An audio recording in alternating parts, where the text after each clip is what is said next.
Malgré le froid qui commençait doucement à l'engourdir, elle se crispa et essaya de raffermir sa position. Cachée derrière son buisson gelé, elle continua à fixer l'entrée du terrier, son arc bandé. Elle ne bougea pas, et la sueur commençait à perler sur son front, collant ses mèches blondes à sa peau. Bientôt, un petit museau blanc sortit du trou, suivi d'une tête avec de longues oreilles blanches surmontées d'une pointe noire. L'animal s'approcha, doucement, de la poudreuse, reniflant et observant les alentours de son abri. Craintif. Elle attendit, figée, encore un peu, un tout petit peu, le temps que le lièvre soit légèrement plus à découvert avant de décocher sa flèche. Le souffle coupé, et ses yeux grands ouverts, la jeune fille se pencha imperceptiblement en avant. La corde claqua enfin dans l'air, au même instant où la neige sous ses pieds s'affaissa légèrement. La flèche se ficha à 5 centimètres de l'animal. Il se mit à détaler à une vitesse impressionnante. Jurant, Signy partit à sa suite en courant, tirant des flèches, mais aucune n'atteignit sa cible. Elle traversa la plaine, suivant toujours la boule de poil blanc, puis sortit du couvert de la forêt et s'approcha un peu des pics rocheux. Elle allait sauter en bas d'un talus quand un mouvement sur le côté attira son attention. Déconcentrée, elle s'écrasa dans la neige un peu plus bas. Le visage gelé, couvert de flocons, elle put voir sa proie lui échapper dans le flot de l'adrénaline. Soudainement, une masse lourde s'abattit à côté d'elle. Elle se crispa, elle n'osa ni bouger, ni regarder ce que c'était. Elle ne s'attendit pas à se sentir brusquement redressée d'un coup par une forte poigne. Instinctivement, elle ferma les yeux. Quand elle fut à nouveau sur ses 2 pieds, elle fut lâchée, et une voix gronda au-dessus d'elle. Elle leva son regard pour tomber sur le visage furieux d'Asgeir, le meilleur chasseur du clan et le fils du chef. Signy ne put s'empêcher de déglutir face à lui. Les autres chasseurs étaient également là, et elle les dévisagea avant de regarder en direction de l'endroit où avait disparu son lièvre. Elle remarqua rapidement qu'il y avait beaucoup trop de traces pour un si petit animal. Son attention fut férocement réclamée par Asgeir. La jeune femme regarda ses pieds tandis qu'il la sermonnait. Cela faisait des heures qu'il traquait ce troupeau d'élans. Et alors que quelques bêtes s'étaient enfin isolées du troupeau, Signy avait surgi comme une furie faisant fuir les animaux. Une journée de chasse pour rien. Il rentrerait sans vivre pour le village. Louper une telle opportunité pouvait avoir de graves conséquences pour le clan. Elle retint ses larmes quand elle fut ramenée de force au village. Tout le monde regardait le groupe des chasseurs avec espoir, et les sourires s'effaçaient pour laisser place à la déception. Asgeir remarqua bien l'état de la jeune femme lorsqu'il la laissa enfin partir, mais il ne dit rien de plus. Il l'avait suffisamment sermonnée et il avait d'autres responsabilités. Il espérait juste que cela lui servirait de leçon. La jeune blonde s'en voulait d'avoir été aussi imprudente. Elle voulait faire ses preuves, montrer qu'elle pouvait être utile au clan. Elle voulait être chasseuse, comme Asgeir, pour qui elle avait tant d'admiration. Signy voulait plus que tout ressembler au fils du chef, être aussi forte que lui pour protéger les siens. Mais elle n'avait fait que le décevoir. Bien des jours plus tard, Signy s'était forgé une nouvelle détermination.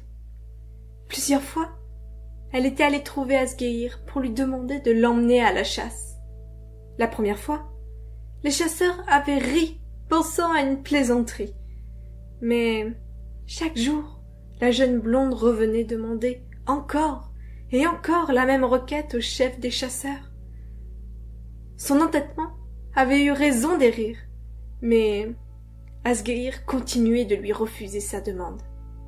Alors, une fois, elle décida de les suivre discrètement. Elle les regardait agir de concert, dans un silence absolu, en se cachant pour ne pas se faire repérer.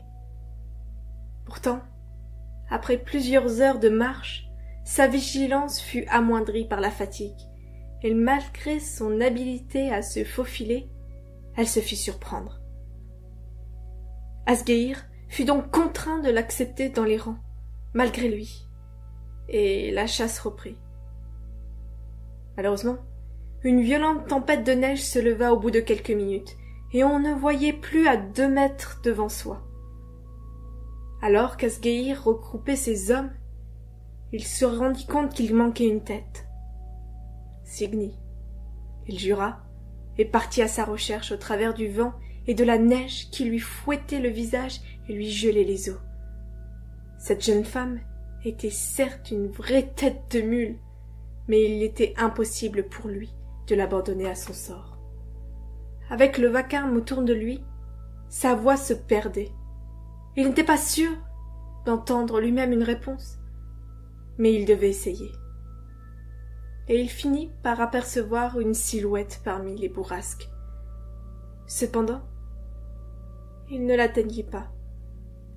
Il fut aspiré par l'inconscient alors que le sol se dérobait sous ses pieds. Asgeir se redressa lourdement alors que sa tête le lançait. Le chasseur papillonna des yeux un instant dans la pénombre. Une forme bougea proche de lui, et il finit par reconnaître le visage de Signy, éclairé par le petit feu auprès duquel elle se trouvait. Il fut soulagé de la voir, tout en étant dans l'incompréhension totale de ce qui était survenu. La jeune femme, elle, était heureuse de le voir enfin se réveiller. Ça faisait plusieurs heures qu'elle le veillait. Lorsqu'ils avaient été séparés, elle s'était réfugiée derrière un grand rocher saillant près de la falaise. Elle avait cru l'apercevoir un instant dans le blizzard, l'entendre l'appeler, mais il avait disparu d'un seul coup. Elle avait alors bravé la tempête munie d'un étrange pressentiment, et elle s'était retrouvée au sommet du ravin. Prudemment, aussi habilement qu'elle le pouvait avec les éléments qui se déchaînaient, elle avait descendu la paroi en direction de la masse sombre. Dans la panique, face à l'inconscience de son mentor, elle avait réussi à traîner la carrure du chasseur dans une faille rocheuse et à allumer un feu en trouvant quelques branchages morts. Signy avait ensuite vérifié qu'il n'avait pas de blessure trop grave. Il ne semblait rien avoir de cassé, mais il saignait à la tête. Elle avait fait ce qu'elle avait pu pour lui, fabriquant des bandages en déchirant des bouts de vêtements, puis l'avait veillé. Ils restèrent 5 nuits dans leur caverne, bien que la tempête se soit calmée le lendemain de leur incident. Asgeir ne pouvait pas se déplacer. La chute lui avait apparemment foulé la cheville, en plus de l'assommer. Signy rapportait chaque jour quelques vivres qu'elle arrivait à dénicher, et fabriqua également une attelle qu'elle installa précautionneusement sur la jambe et la cheville du chasseur. Elle trouva également quelques plantes coriaces avec lesquelles elle put faire des tisanes et apaiser les maux de tête du chasseur. Pendant les quelques jours qu'ils avaient passés ensemble, le chasseur devait bien reconnaître la force de caractère de la jeune blonde. Jamais elle ne s'était plainte, même lorsqu'il lui avait fait des reproches. Elle avait conscience de ses fautes, et il le voyait. Elle essayait de se rattraper comme elle pouvait. Il lui trouvait des qualités de sang-froid et de réserve qui étaient rares. Même lors du trajet de retour au village, Asgeir put s'appuyer sur Signy.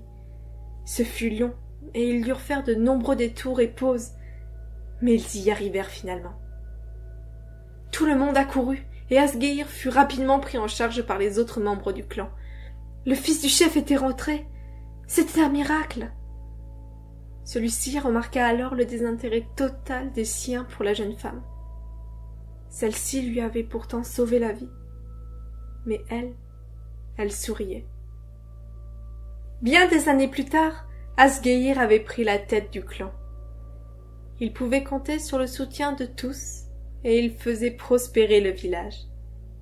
Le nouveau chef des chasseurs avait été choisi et formé par ses soins, et il ne manquait de rien. Bien évidemment, il avait proposé à Signy de prendre cette place, mais elle avait refusé l'offre. La tempête qui les avait courtement unis il y a longtemps avait été un véritable déclencheur pour la jeune femme. Rester au chevet de l'homme qu'elle admirait tant lui avait ouvert les yeux sur ce qui était véritablement important pour elle. Le regard vif, attentif, elle examinait les alentours. Elle savait ce qu'elle cherchait, mais elle peinait à les trouver. C'était la première fois qu'elle revenait dans ce coin-là. Se courbant, elle passa sous une branche trop basse en veillant à ne rien casser ou écraser sur son chemin. Soudainement, elle les vit. Les plantes n'étaient plus très loin. Signy les cherchait depuis longtemps, avec leurs feuilles fines légèrement rougeâtres sur les bords. Elles ne poussaient qu'à une certaine saison et en petite quantité. Mais cette année, elle avait de la chance. Elle pourrait fabriquer son onguent et soigner de nombreuses personnes.